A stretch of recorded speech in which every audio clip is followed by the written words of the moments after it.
Despise not prophesyings. 1 Thessalonians 5 verse 20. Life is indeed a race, and every signal from within is your own herald, calling you to the finish line. When Paul bids you, despise not prophesyings, he is speaking of those inner stirrings, the secret vibrations that shake the tomb of your old identity and awaken you to your true self. You stand alone at every moment, yet these promptings are never other than your own Christ nature speaking through you. To despise a prophecy is to turn from the marks of Jesus inscribed upon your body, those uncanny dreams, those whispered assurances, those visions of new birth in the skull's sealed chamber. Each word of prophecy is but the wind of spirit blowing where it will, reminding you that you have died to Neville, to Mary, to John, and that your life is hidden with Christ in God. When you honor these revelations, you honor the sacred history unfolding within you. You quicken the power, the wisdom, the Spirit of God to rise in you. Do not scorn the trembling of your mind when it foresees the child in swaddling clothes, the youthful David crying, Father, or the golden pool at the base of your spine. These are the milestones of your race. The first awakening in the tomb, the second unveiling of the Father, the third ascent as the Son of Man lifted up.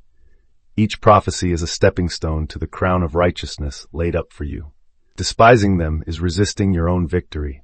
Embracing them is running with joy, knowing that there is no competitor, only the one who plays every part. Treasure every inner prophecy, however strange it seems in the world of Caesar. They are the unmistakable proof that your race is almost finished, and that you alone will wear the crown Jesus Christ, the Alpha and Omega, without loss of your own unique melody in the eternal chorus.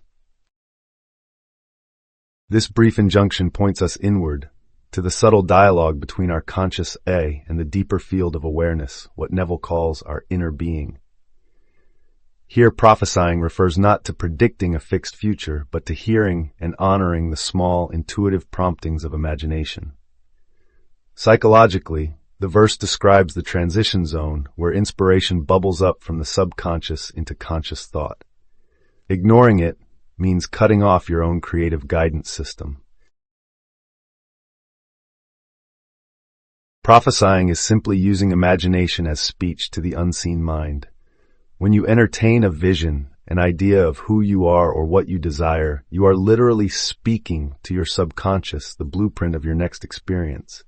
That blueprint then unfolds in outer circumstances. Just as prophets of old spoke into the world what they perceived beyond the veil, you too project your inner vision into form. By refusing to despise these inner promptings, you reclaim a divine function, the power of creative speech itself. Neville taught that you are Christ God incarnate in your own consciousness. The same potency that spoke worlds into being now whispers possibilities to you. Honoring those nudges awakens the latent power to refashion your life. To begin each morning, open yourself into a space of quiet attention, silently inviting any prophecy or inspired idea to rise within you. As soon as a prompting appears, capture it without hesitation, whether by writing in your journal, sketching a quick image, or making a short voice recording, and hold every insight as sacred instruction. Then cultivate the feeling of your vision already fulfilled, speaking and thinking of it as if it is already true. I have received this guidance, and it works.